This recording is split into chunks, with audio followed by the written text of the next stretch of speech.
안녕하세요. 올해 부록의 나이가 되었고 신혼의 단꿈에 젖어 살고 있는 여성입니다. 김포와 부천을 오가며 회사를 관리하느라 여간 힘든 게 아니지만 그래도 요즘 최고로 행복합니다. 매출도 잘 나오고 조만간 확장 이전을 할 것 같아 마음이 들떠있기 때문이죠. 제가 이렇게 승승장구할 수 있었던 건 지금까지 해온 사업이 수완이 좋았던 것도 있지만 아마 제 인생의 전환점이 되었던 그 사건이 계기가 되지 않았나 싶어요. 불과 3년 전이긴 하지만 그 일을 겪고 악바리 소리 들어가며 더욱더 일에 미친 듯이 몰두했었거든요. 저는 아무 생각 없이 바쁜 시간을 보낼 수 있어서 좋았겠지만 아마 직원들을 고단했을 겁니다. 아마 직원들은 고단했을 겁니다. 오늘 여러분께 들려드릴 이야기는 제 인생의 전환점을 만들어준 전남편과 시어머니에 대한 이야기입니다. 전남편을 짧고 굵게 이야기하자면 빛 좋은 개살구 같은 사람이었어요. 콩깍지가 씌어서 아무것도 몰랐지만 살면서 점점 뱀 허물 벗듯이 새까만 속을 드러내더군요. 시어머니는 어떤 사람인지 굳이 말씀 안 드려도 아시겠죠? 그럼 인생의 전환점을 만들어준 그들의 이야기 시작하겠습니다. 지금은 이혼을 했지만 편의상 남편이라고 지칭하겠습니다. 저는 서울에 있는 4년제 대학교에서 무역학과 경영학을 전공했습니다. 부모님이 대기업에서 근무하셨다 보니 부족하지 않은 형편에 하고 싶은 거 다 하고 살았습니다. 민정아, 너는 누굴 닮아서 그렇게 유별난다냐? 대학도 그 정도면 네가 골라서 취직할 수 있는데 왜 사서 고생을 하려 해? 아빠, 그래도 인생 살면서 하고 싶은 일 한 번쯤은 해봐야죠. 아버지도 젊었을 때 사고 많이 치셨다면서 할머니가 그러시던데? 야, 임마. 그건 그거고. 너는 얌전히 회사 잘 다니다 시집만 잘 가도 인생 성공한 건데 엄마 아빠는 너 고생하는 거 보기 싫어서 그래. 그러니 잔말 말고 다니던 대학 열심히 다니다 좋은 남자 만나서 결혼해. 전 그렇게 시시하게 살려고 태어난 거 아니에요. 아빠도 제 성격 아시잖아요. 한다면 하는 거. 자꾸 그렇게 속박하려 하시면 저 삐뚤어질 거예요. 어휴, 내 팔자야. 너 그러다 홍기도 놓치고 큰일 난다.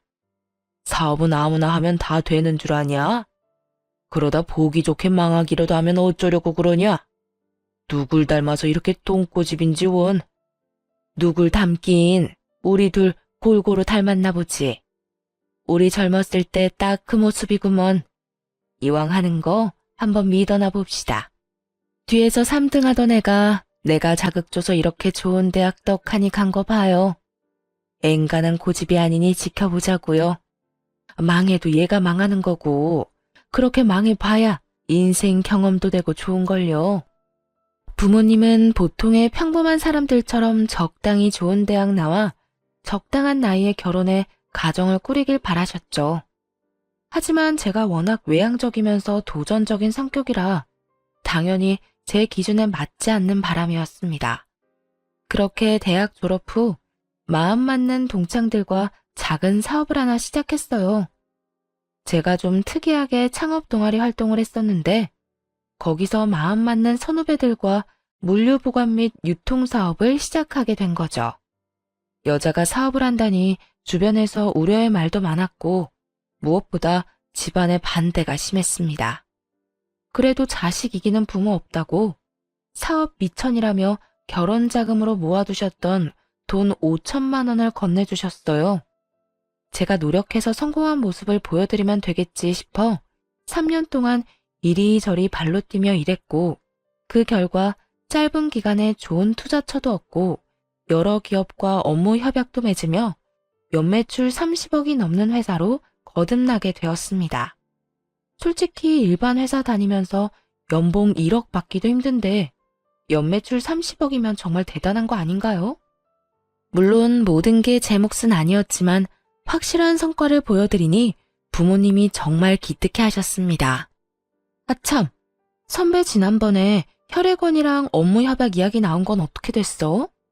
물류보관 창고 새로 짓고 냉동고랑 냉장 시스템 새로 들인 보람이 있어야 할 텐데. 다행히 긍정적인 반응이더라.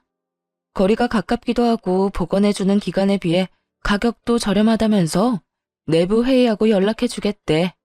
아마 좋은 소식이 들려오지 않을까 싶다. 와, 다행이다.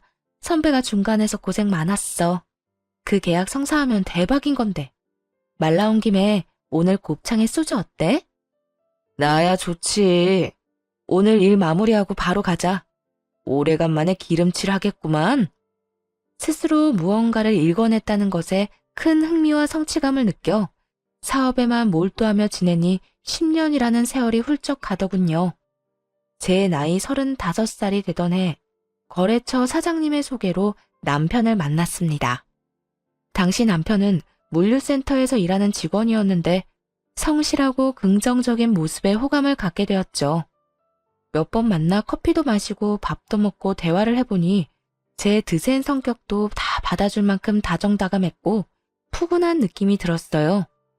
그렇게 1년 정도 연애하다가 나이도 들고 하니 자연스레 결혼 이야기가 나왔습니다. 양가 부모님들 모시고 상견례도 무난히 치르고 주변에 많은 축하를 받으며 결혼식을 올렸어요. 회사 일이 워낙 바쁘다 보니 일본으로 4박 5일 일정으로 다녀오고 금방 업무를 봐야 했지만요. 아무튼 결혼 후 남편은 제가 운영하는 회사 직원으로 근무하게 되었습니다. 우리 회사가 본사는 김포였고 지방 공장은 부천과 성남에 있었는데 남편에게 부천 지점을 관리하게 했거든요. 물류센터에서 일하던 경험도 있고 그동안 봐왔던 모습을 믿고 맡겼습니다. 그런데 결혼하고 얼마 되지 않은 시점부터 남편의 행동이 조금씩 거슬리기 시작했어요. 여보, 이번에 엘사에서 나온 벨트랑 구두에 관심이 좀 가던데 혹시 그거 사도 될까? 지난번에 생일 선물로 사준 건? 그건 마음에 안 들어? 아니, 마음에 안 드는 게 아니라 나도 사람들 만나다 보면 눈치도 좀 보이고 다른 사장들은 다 번쩍인 거 하고 다니시더라고.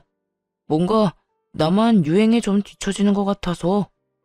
유행은 무슨, 그런 거 다 거칠애잖아. 굳이 신경 쓸 필요가 있을까? 지난번에 김 사장이 나랑 골프 치러 가자고 하셔서 다녀온 적 있지? 근데 나한테 골프채 자랑을 하시는데 프랑스 다녀오시면서 1,000만 원짜리 사오셨다고 자랑하시더라고. 장갑에 무슨 모자까지 의상도 풀세트로 맞추시고 나는 그냥 인터넷에서 구매한 게 다인데 차이가 나긴 하더라. 당신 회사긴 하지만 사업한다는 사람이 중요한 자리에 나가면 아무래도 눈치가 보이지. 그래서 가끔 창피하기도 하고. 뭐 그런 거로 그래. 내가 워낙 그런 거에 신경을 안 써서 그런지는 모르겠지만 내 눈엔 다 사치야. 아무튼 당신이 그렇다면 어쩔 수 없지. 내가 준 카드로 사고 싶은 거 사. 그래도 당신 씀씀이 좀 줄일 필요 있어. 그런 거 많이 사봤자 좋을 거 없어. 제가 사업체를 운영하고 있는 터라 전반적인 경제권을 제가 갖고 있었습니다. 남편에게 공장 하나를 맡긴 뒤부터 뭔가 사치를 부리기 시작한 것 같았죠. 물론 거래처 직원들을 만나고 다니면서 외적인 부분에 대한 고민을 몰랐던 건 아닙니다. 저는 일만 제대로 하면 된다 주의여서 그런 건 나중 문제였거든요. 하지만 남편은 주변 사람들과 비교하며 자신의 처지가 좋지 않다고 신세한탄하기 일쑤였습니다. 뭐 어쩌겠어요. 그래도 남편 기죽어 다니지 말라고 남편이 하고 싶은 대로 하게 놔뒀죠. 그런데 남편이 언젠가부터 마치 자신이 회사를 운영하는 것처럼 주변에 소문을 떠벌리고 다니기 시작한 겁니다. 그뿐만이 아니었어요. 시어머니와 시누이도 이제는 저에게 대놓고 돈을 요구하더군요. 예, 아가, 듣자 하니 너 돈 좀 번다며? 내가 그동안 자세한 걸 몰라서 뭐라 못했지만 이왕 이렇게 된 거 단도직입적으로 말하마. 앞으로 생활비를 좀 대줬으면 좋겠구나. 혼자 몸으로 아들 대학 보내고 하다 보니 돈이 없다. 내가 나이가 들어서인지 더 이상 일도 못하겠고. 아, 네 어머니, 당연하죠. 혹시 얼마 정도 원하세요? 제가 최대한 맞춰드릴게요. 내 주변 양반들한테 물어보면 다들 200 정도씩은 받는다고 하더라. 그래야 하고 싶은 것도 하고 눈치 안 보고 여행도 다니고 그런다면서. 용돈 포함해서 그 정도면 적당할 것 같다. 네, 그럼 다음 달부터 계좌로 입금해 드릴게요. 지난번에 아가씨 취업 준비하던 건 어떻게 됐어요? 안 그래도 그 말도 하려고 했다. 네 시누이가 그동안 명품의 미음자도 못 해봤잖니. 다행히 회사에서 좋게 봐줬는지 다음 주부터 출근한다고 하더구나. 그래서 그런데 취업 선물로 가방이랑 구두 어떠니? 골라주기 그러면 현금으로 주려무나. 원래 이럴 때 크게 한턱 내는 거야. 아, 네. 그럼 물어보시고 연락해 주시겠어요? 예. 떨떠름해 할 것 없다. 어차피 나중에 너희도 애 낳고 그러면 희진이가 잘 챙겨줄 거다. 다 되돌려 받게 돼 있으니까 너무 걱정하지 말고. 아니면 이왕 이렇게 된 거 이참에 경제권을 네 남편한테 넘기면 안 되냐? 원래 여자가 경제권 쥐고 있으면 돈이 줄줄 샌다고 했어. 남편이 기가 살아야 집안이 사는 거야. 그건 안 될 것 같아요. 저 혼자 하는 사업도 아니고 동업자들이 있잖아요. 그리고 남편은 물류관리 쪽으로만 일을 해봤지 우리 회사 전반적인 시스템은 잘 이해를 못해서요. 그건 제가 알아서 할게요. 대신에 어머님 용돈 섭섭지 않게 챙겨드리잖아요. 시어머니는 사사건건 경제권을 남편에게 넘기라며 저에게 눈치를 주셨습니다. 하지만 공과 사는 정확하게 구분해야 했고 그 부분에 있어서는 냉정하게 말씀드리곤 했죠. 사실 시댁의 형편이 그렇게 좋은 편은 아니었습니다. 자가라고는 하지만 20평 정도 되는 소형 평수 아파트 한 채가 전부였고 그나마 그 집도 아직도 대출이 1억 정도 남아있다고 했어요. 남편이 받는 월급 절반 이상을 대출금으로 상환하고 있던 것도 저는 잘 알고 있었습니다. 제가 여유롭게 버니까 당장은 문제가 될 거란 생각은 못했던 거죠. 어쨌든 시어머니는 한동안 잠잠하시더니 저에게 앓는 소리를 하시며 갑자기 가정부를 고용해달라고 하셨습니다. 오랫동안 일을 하셨으니 몸도 힘들고 온몸이 성하지 않은 데가 없으시더라고요. 저는 효도하는 마음에 결국 가정부를 고용해드렸습니다. 그런데 가정부로 고용된 이모님이 3개월 만에 그만둔다고 하시는 겁니다. 알고 보니 마치 부잣집 사모님이라도 된 듯 온갖 터제를 부리며 이모님에게 갑질을 했나 봐요. 그리고 제가 남편에게 준 카드를 가지고 시어머니가 사치를 부리기 시작했고요. 한 달에 500만 원 이상으로 씀씀이가 커지자 저는 안 되겠다 싶어 남편에게 일렀습니다. 여보, 내가 준 카드 어머니 드렸어? 온갖 레스토랑이며 백화점이며 안 쓰신 데가 없더라. 어떻게 카드값이 한 달에 500만 원이 더 나올 수가 있어. 아무리 생각해도 이건 과해. 당신 어머니한테 카드 받아와. 안 되겠다 싶으면 내가 그냥 분실 신고하고 새로 발급받아 버릴 거니까. 이제 보니 너 돈 좀 잘 번다고 유세하는 거네. 네가 회사 대표다 이거야? 없는 사람들 무시하고 그러면 안 되는 거야. 물론 우리 엄마가 흥청망청 쓴 건 잘못했어. 근데 돈 잘 버는 며느리 둬서 그 덕 좀 보겠다고 하는데 나이 든 노인네 이해 좀 해줄 수 없어? 내가 무슨 무시를 했다고 그래. 아무리 며느리 덕 좀 보려고 하셔도 그렇지. 한 달에 카드값이 500만 원이 말이 되는 거야? 당신 월급보다 많은 금액인데 지금 본인 돈 아니라고 막 쓰시는 거잖아. 그래, 내가 벌어서 아무런 문제 없어. 근데 정도껏 하셔야지. 이건 너무하신 거야. 내가 시댁의 생활비에 용돈까지 합쳐서 한 달에 400만 원 드리고 있는데 카드값이 500이면 한 달에 1000만 원이야. 이거 나 감당 못해. 그래서 나보고 어쩌라고. 내가 엄마 카드 뺏어오면 참 좋은 소리 듣겠다. 결국 못 받아오겠다 이거지? 그럼 그냥 놔둬. 내가 분실 신고하고 새로 발급받고 이참에 한도도 100만 원으로 낮춰야겠다. 그런 줄 알아. 와, 당신 그렇게 치사하게 굴 거야? 100만 원을 누구 코에 붙여? 사람이 말이야, 주기적으로 쇼핑도 하고 어느 정도 사치는 해줘야 이 나라 경제가 굴러가는 거야. 있는 것들이 더한다더니 당신 보니 딱 알겠네. 그렇게 저는 남편과 크게 한바탕 하고는 며칠 동안 서로 말도 안 하고 지냈습니다. 분하기도 했지만 제가 일궈낸 일에 흠집이 나는 기분이 들어 정말 짜증이 나더라고요. 저는 오직 일에 집중하면서 스트레스 풀면서 지냈습니다. 아니나 다를까 시어머니는 저에게 연락해 남편은 고생시키지 말고 편하게 일하라고 하시더군요.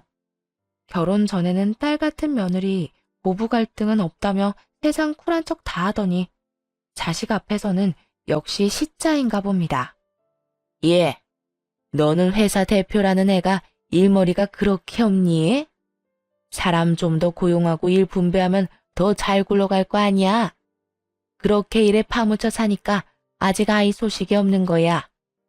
너희들 내일 모레면 마흔이다. 지금 낳아도 노산인데 도대체 언제 가지려고 그러는 거니? 너 혹시 몸에 무슨 문제 있니? 어머니, 저희 당분간 아이 가질 생각 없어요. 그리고 지금 둘이 사는 것만으로도 아주 행복해요. 이제 말씀드리는 거지만 남편이랑 저 딩크족으로 살기로 했어요. 딩크족? 그게 뭐냐? 쉬운 말로 해라. 말 그대로 아이 안 갖고 저희끼리 사는 거예요. 나중에라도 생각이 바뀌면 말씀드릴게요. 하지만 지금은 이대로가 좋네요. 남편도 동의한 내용이니 더 이상 아이 문제는 논하지 않았으면 합니다. 시어머니는 기가 막히셨는지 잔뜩 삐치셔서는 제 연락도 안 받고 저한테 연락도 안 하더라고요. 그렇게 한 달 정도의 시간이 흘렀을까요? 남동생이 갑작스레 교통사고를 당해 큰 수술을 받게 된 것입니다. 재활치료를 받아야 할 정도로 상태가 좋지 않았죠. 남동생은 결혼을 해서 아이들이 있는데 회사 출근도 못하고 병원에 꼼짝없이 1년 이상을 갇혀 지내야 하는 상황에 암담했습니다. 그리고 아무리 금전적인 여유가 있어도 1년 동안 병원비와 생활비는 어마어마하더군요. 결국 남동생의 병원비와 생활비를 주기 위해 현금을 써야 해서 제 명의로 들어둔 적금을 해약해야 했습니다. 은행에 들러 이리저리 알아보니 정말 기가 막히더라고요. 3억 정도 들어있어야 할 통장에 잔고가 0원인 겁니다. 저는 바로 남편에게 전화해서 따졌습니다. 여보, 나 은행이거든? 동생 입원비랑 생활비 주려고 적금 든 거 해약하려고 하는데 이거 잔액이 왜 0원이야? 당신 내 돈 빼간 거야? 내 통장인데 돈은 왜 0원이지? 그게 말이지. 사실은 나도 따로 사업을 하고 싶어서 구상한 게 있었거든. 김 사장님이 전망 있는 상품이라고 국내 주식을 알려주셨는데 내가 거기에 투자 좀 했어. 뭐? 지금 나랑 장난하자는 거야? 어떻게 나랑 한마디 상의도 없이 함부로 내 돈을 써? 나도 남자야. 남자로 태어났으면 사업 한 번은 해봐야지. 당신도 버젓이 회사 운영하는데 나라고 못해? 그리고 그깟 돈 까짓것 다시 채워 넣으면 그만이지. 되게 뭐라 그러네. 어차피 그 돈 우리 부부 위해서 쓰려고 했던 거 아니야? 부부는 일심동체라고 내가 좀 잘 돼보겠다는데 그 정도 돈은 투자해 줄 수 있는 거잖아. 일심동체 좋아하네. 야, 이 양반아. 1,000만 원, 2천만 원도 아니고 자그마치 3억이야. 넌 그게 단순 돈 몇 푼으로 보이는 거니? 그거 내가 안 입고 안 먹고 아껴서 겨우 모은 돈인데 네가 뭔데 홀라당 날려먹는 거야? 그 주식 확실한 거야? 사업 구상? 어떤 사업을 하는 건데? 내가 지금 회사 운영하는 게 무슨 애들 장난 같아? 나도 3년 동안 잠도 못 자고 굶어가면서 고생해서 일군 회사야. 당신 믿고 지점까지 맡겼는데 돌아오는 게 이런 거면 난 당신한테 실망할 수밖에 없어. 앞으로 내 회사에서 쫓겨나고 싶으면 계속 이렇게 멋대로 굴어. 그냥은 안 넘어가. 진짜 치사하다 치사해. 남들은 마누라가 남편 기 살려주려고 애쓴다는데 어쩜 당신은 남편 기를 이렇게 죽이냐? 더럽고 치사하네 진짜. 한참을 남편에게 따지니 남편은 되려 저에게 치사하다며 잔뜩 화를 냈습니다. 도대체 뭐가 잘못된 것이 하나도 모르겠다는 눈치더라고요. 도대체 뭐가 잘못된 건지 하나도 모르겠다는 눈치더라고요. 저는 사업을 하면서 많은 돈을 벌고 있지만 절대 허투루 쓴 적 없어요. 일정한 금액을 정해두고 생활비로 쓰고 있고 휴지 한 장 아껴가며 한 푼 두 푼 모은 소중한 돈이거든요. 그런 돈을 마음대로 써버렸으니 얼마나 짜증이 날까요? 남편은 저에게 한 소리 듣더니 잔뜩 성질을 내며 집을 나가버렸습니다. 그런데 몇 시간 뒤 시어머니한테 연락이 왔습니다. 다른 데도 아니고 시댁에 가서 오늘 있었던 일 전부 시어머니한테 모든 상황을 일러 바쳤나 봅니다. 예, 너 정말 안 되겠구나. 우리 아들한테 뭐라고 했길래 애가 이렇게 잔뜩 화가 났어. 어머니, 제가 일하면서 평생 모아둔 적금 3억을요. 그이가 홀라당 다 까먹었거든요. 아무 말도 없이 써버렸다니까요. 그래도 그렇지. 너는 남편한테 할 말 못할 말 구분도 못하냐? 이럴 거면 결혼은 왜 했어? 사람이 실수도 하고 그러는 거지. 그리고 너도 사업해서 잘 알잖냐. 돈이야 다시 채워넣으면 그만이잖아. 이번에 제 남동생 크게 다쳐서 병원비 많이 들었다고요. 사업도 맨날 안정적인 게 아니잖아요. 아무것도 모르시면서 제발 그이만 두둔하지 마시라고요. 어이가 없구나. 너 지금 나한테 따지는 거니? 그리고 지금 돈 번다고 유세 떠는 거야 뭐야? 어머니, 좀 착각하시는 건데요. 사업하는 사람이라고 하셨죠? 사업하는 사람은 10원, 아니 1원 단위 하나까지 다 정확하게 계산해야 하는데 어디 한번 따져볼까요? 네? 참, 내가 살다 며느리한테 이딴 취급을 받을 줄은 꿈에도 몰랐다. 너 그렇게 돈 좀 갖고 있으면 뭐라도 되는 줄 아나 본데? 싹수 없게 대할 거면 우리 아들이랑 이혼해라. 나도 네 얼굴 보기 싫다. 어머니, 말씀 가려서 하세요. 저도 참는데 한계가 있다고요. 제가 조목조목 따지자 두둔하던 시어머니는 아무 말도 못하시더니 제 남동생을 걸고 넘어지더군요. 입에 담지도 못할 악담을 퍼부어대시며 온갖 욕을 하셨습니다. 그 뒤로 저는 안 되겠다 싶어 시댁과 거리를 두고 살기로 했어요. 남편은 3일 동안 시댁에서 먹고 자고 하더니 쭈뼛쭈뼛 신혼집으로 돌아왔습니다. 그런 남편에게 한 번만 더 금전적인 문제를 일으키면 바로 이혼이라고 못 박아두었어요. 남동생은 수술을 끝내고 열심히 재활 치료를 받았습니다. 걷지 못할 수도 있는 상황이었지만 결국 극복해냈고 조금씩 회복하게 되었죠. 다리에 보조기를 차고 있어야 했지만 다시 회사에 근무할 수 있을 정도로 건강을 되찾았습니다. 어느 정도 시간이 지나고 회사의 재정 상태를 점검하게 됐습니다. 1년에 한 번 정도 분야를 나눠서 전체적인 점검을 실시하는데 최근에 돈 문제도 있고 재정 분야에 좀 더 집중했어요. 표면적으로는 아무런 문제가 없지만 자꾸 금액도 안 맞고 매출 대비 배송된 물건도 적거나 없더라고요. 특히 남편이 관려던 지점에 뭔가 석연찮은 부분을 발견했습니다. 며칠 밤을 새우며 서류를 일일이 대조해보고 몇 번이고 직접 눈으로 확인했는데 믿지 못할 결과가 나오더군요. 알고 보니 남편이 알게 모르게 회사 돈을 횡령하고 있었고 거기에 시어머니도 가담한 사실을 알게 되었습니다. 가뜩이나 사치가 심했던 두 사람은 회사 돈으로 명품이나 고급 레스토랑에 다니며 온갖 사치를 부리고 있었어요. 남편이 교묘하게 영수증 처리를 하는 바람에 티가 나지 않았던 겁니다. 심지어 남편은 온라인 도박에 빠져 이미 몇 천만 원을 탕신한 뒤였죠. 어이가 없는 상황에 그대로 시댁으로 갔습니다. 남편과 시어머니는 한가롭게 TV를 보며 안주까지 차려 술 한잔하고 있더라고요. 저는 그 두 사람 얼굴에 장부와 횡령 증거를 내던지며 소리쳤습니다. 어머니, 저 다 알고 왔어요. 이거 보시고 딴 말씀 못 하시겠죠? 정확히 어머니는 3천만 원, 저 사람은 1억 2천만 원, 정확히 1억 5천만 원이네요. 당장 제 돈 돌려주세요. 다짜고짜 쳐들어와서 이게 뭐 하는 짓이야? 그리고 내가 엄마한테 용돈 좀 드린 것 가지고 너무한 거 아니야? 영수증 처리 다 했는데 뭐가 문제야? 넌 회사 돈으로 어머니 용돈 챙겨드리니? 네가 가진 돈으로 드려야 하는 게 맞지. 야, 어디 겁도 없이 내 돈도 모자라 회사 돈에도 손을 대? 너, 내가 한 번만 더 돈 문제 일으키면 가만 안 둔다고 했지? 세아가, 너도 참 너무하는구나.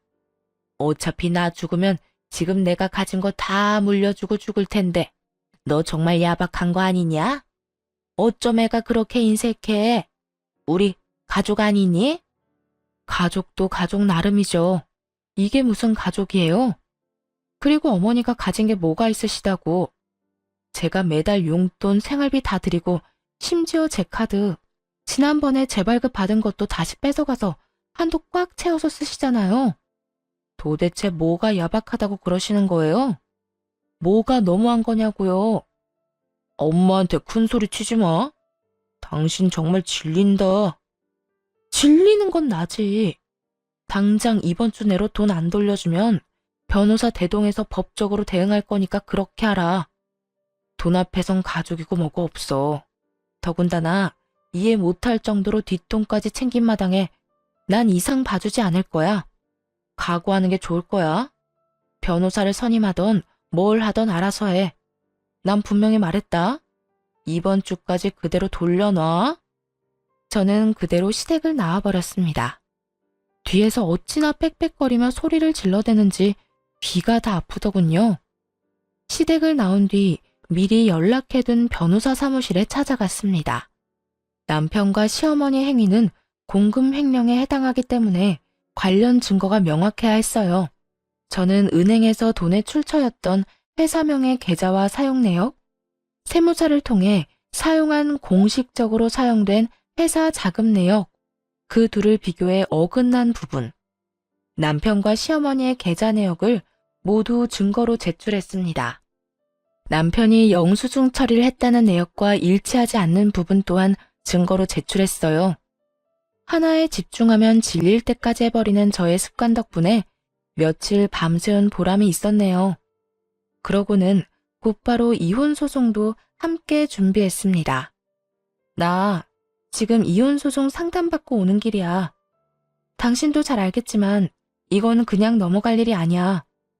형사 고소라도 해서 절반이던 10분의 1이던 다 받아낼 거야. 이번 주까지 돈 안 갚으면 시모와 당신 재산 가압류 걸어버릴 거고. 여보, 정말 그렇게까지 해야겠어? 지금 내가 가진 돈은 30만 원이 전부야. 일단 이거라도 받고 나머지는 내가 천천히 갚으면 안 될까? 5년만 시간을 줘. 내가 어떻게 해서든 돈 마련해서 갚을게. 응? 그러니 제발 한 번만 봐주라. 그리고 이혼이라니. 내가 당신 얼마나 사랑하는지 알잖아. 나를 사랑한다고? 그래서 그렇게 뒤에서 많이 해먹었니? 너 지금 돈 갚아 나간다고 했지? 네 말에 책임을 져야 할 거야. 딱 한 달 시간 줄 거야. 그 안에 원상복구 안 해놓으면 지금 한 말까지 증거로 싸잡아 제출할 거야. 1억 5천을 어떻게 한 달 만에 마련해. 그냥 봐줘. 어? 잘못했어. 제가 정말 행동을 취하니 남편은 발등에 불이 떨어졌는지 울며 불며 매달리기 시작했습니다. 당연히 그 모든 대화를 녹음해두었죠. 각서 쓰고 지장까지 찍어뒀으니 정신을 차리겠다 싶어 기회를 주었습니다. 그런데 말입니다. 검은 머리 짐승은 거두는 게 아니라고 했던가요? 남편이 다른 여자한테 눈 돌릴 시간이 있었는지 바람까지 피우고 있다는 사실을 알게 되었습니다. 남편이 관리하는 지점 여직원이 양심 고백을 해와서 알게 됐거든요. 격리 직원이랑 그렇고 그런 사이인데 괜히 말해서 잘릴까봐 쉬쉬하고 있는 거라며 저에게 진실을 알려줬습니다. 당연히 사진이며 동영상이며 증거도 갖고 있더라고요. 저는 좀 더 확실한 정황을 포착하기 위해 흥신소 직원 사람을 시켜 남편의 뒷조사를 했어요. 그런데 이 미친놈이 저한테 울며 불며 매달린 그날 저녁에도 내연녀랑 술을 마셨더라고요. 남편에게 지점을 맡겼을 시점부터 지금까지 계속 만나왔던 겁니다. 더 웃긴 건 남편이 횡령한 돈의 일부는 내연녀 원룸을 구하는데 전세 자금으로 썼더라고요. 네, 맞습니다. 그 내연녀와 둘만의 아지트로 사용하고 있는 곳이었죠. 저장님, 그리고 이것도 좀 아셔야 할 것 같아서요. 카페에서 웬 중년 여성분이랑 두 사람이 같이 자주 만났거든요. 근데 이게 아무래도 저는 좀 찜찜해서요. 잘은 모르는데 한번 보시라고 동영상 보내드립니다. 흥신소 직원이 따로 연락해서 건네준 동영상에는 시어머니와 남편, 내연녀의 모습이 담겨 있었어요. 그 동영상을 보고 있자니 정말 다정다감하기 그지없는 모습이더라고요. 동영상에서 들려오는 시어머니의 목소리가 저를 더 자극했습니다. 아이고, 지금 며느리는 도대체 융통성이라는 게 없다. 돈만 잘 벌면 뭐하니? 이렇게 참하고 예쁜 아가씨가 차라리 내 며느리였으면 좋겠다. 너 이참에 정리해버리고 새 출발하렴. 그 전에 이왕 뜯을 거 10억 넘게 받아내. 이혼하면서 위자료도 청구하고. 사람이 너무 화가 나면 감정을 주체하지 못해 눈물이 난다는 거 아시나요? 정말 온몸이 부들부들 떨리면서 눈물이 나는데 분하기도 하고 서럽기도 하고 5만 가지 감정이 교차하더군요. 저는 더는 이렇게 비참하게 살면 안 되겠다 싶어 바로 이혼 소송과 형사 고소를 진행했습니다. 추가로 상간녀 소송도 진행했죠. 이왕 이렇게 된 거 제대로 혼쭐을 내줘야겠다 싶었죠. 보소장? 당신 이거 뭐야? 나한테 시간을 좀 주기로 했잖아. 근데 이게 뭐냐고. 한 번만 기회를 준다고 했잖아. 어떻게든 돈 갚는다니까. 그 한 달 동안 내연녀랑 새 출발할 계획 꾸미고 있다는 거 내가 모를 줄 알았니? 나는 더 이상 할 말 없어. 너도 변호사 선임해서 법정 가서 이야기해. 앞으로 살면서 네 면상 볼 일 없었으면 좋겠다. 정말이지. 너란 인간은 역겹고 더럽고 불쾌해. 이 미친년이 너 말이면 단 줄 아니? 그러는 너는 이혼 소송 이길 수 있을 거라 생각해? 결혼하면서 며느리 도리, 여자로서 해야 할 도리를 네가 다 지켰다면 우리 아들이 이러지는 않았어. 결혼한 지가 언젠데 아이도 없고 너처럼 시어머니랑 남편한테 이렇게 막대하는 며느리는 세상 천지에도 없을 거다. 정말 시끄럽네. 아줌마, 할 말 있으시면 변호사 통해서 하세요. 아, 변호사 구할 돈도 없지? 뭐? 인연이 이제야 본색을 드러내는구나. 그렇게 저는 이혼 소송과 형사고소, 상간녀 소송을 진행하게 되었습니다. 남편은 모든 게 오해라며 저를 다시 구워 삶으려 했어요. 저는 뒷조사에서 찍은 사진, 동영상, 모든 증거를 보여주었습니다. 너 내 뒷조사까지 한 거야? 너 지금까지 나한테 잘한 게 뭐가 있는데? 애초에 결혼하면서 매일 나 무시한 거 아니야? 여자 주제에 돈 잘 번다고 사람 무시할 땐 언제고? 내가 잘한 게 없다고? 그래. 네 기준에서는 그렇게 생각할 수도 있겠다. 그래도 적어도 이거 하나는 기억해. 네가 결혼해서 쓴 돈, 그거 다 내 돈이잖아. 너 월급도 누가 줘? 내가 주지? 끝까지 돈. 진짜 너 같은 여자는 한 트럭을 갖다 줘도 질릴 거야. 너무 싫어. 누가 할 소린데? 내일 모레 40이면 제발 철 좀 들어. 이 덜 떨어진 새끼야. 내가 인생에서 가장 후회하는 게 뭔지 알아? 너 같은 거지랑 결혼해서 시간 허비한 거랑 돈 낭비한 거야. 너만 아니었으면 내 인생 이렇게 되지도 않았어. 그래, 내가 나쁜 놈이지. 그래, 내가 나쁜 놈이다. 그걸 이제 알았니? 넌 제정신 아니야. 아무래도 깜빵에 들어갔다 나와야겠다. 너랑 너희 엄마 조용히 손잡고 들어갔다. 몇 년 반성하고 나와. 그래, 해볼 테면 해봐. 나도 너 고소해버릴 거야. 너 지금 내 뒷조사하고 다닌 거 이거 명예훼손이거든? 너도 콩밥 좀 먹어봐. 남편의 적반하장의 태도에 코웃음을 좀 쳤더니 저를 명예훼손죄로 고소하겠다더군요. 당연히 남편이 고소한 건 터무니없는 말뿐이어서 아무 일도 일어나지 않았고 저는 모든 소송에서 승소했고 위자료로 3천만 원을 받았습니다. 그리고 남편과 시모가 횡령한 회사 돈은 10년에 걸쳐 갚으라는 법원의 판결이 있었죠. 매달 125만 원씩 10년 동안 갚아야 하는데 단 한 번이라도 늦거나 입금이 늦어지면 바로 법적 조치해 버릴 겁니다. 솔직히 더러운 돈 안 받아도 그만이었지만 저와 다른 동료들이 피땀 흘려 일궈낸 회사 돈이기 때문에 안 받을 순 없겠더라고요. 모든 일이 마무리되고 결국 남편을 신혼집에서 내쫓았습니다. 남편이 회사를 운영하는 줄 알았던 내연녀는 아무것도 없는 거지 남편을 만났고요. 저는 이삿짐 센터를 불러 남편의 흔적이 조금이라도 있던 더러운 물건은 모조리 포장해서 시댁으로 보내버렸습니다. 그 뒤로 남편은 돈 갚을 능력이 되지 않아 결국 공금 횡령 혐의로 징역 2년을 선고받고 구치소에 수감되었습니다. 제 돈으로 온갖 사치를 부리던 시모는 하나 남은 자금줄이 끊기니 그대로 주저앉으시더군요. 나이가 있다는 이유로 집행유예가 선고되었고 한 푼이라도 마련해야 한다며 건물 청소 일을 시작했어요. 유일한 재산이었던 집도 가압류당했고 시모와 시누이는 남편이 마련한 반지하 방으로 들어가서 살게 되었습니다. 내가 그동안 정말 잘못했다. 시누이 곧 결혼도 해야 하는데 그때까지만 봐주면 안 되겠니? 우리가 무슨 힘이 있다고. 제발 얘 시집만 무사히 보내고 내가 어떻게든 나머지 돈은 마련할 테니까 한 번만 봐주라. 응? 그렇게는 못하겠는데요. 시누이랑 결혼하려는 그 남자도 참 불쌍하네요.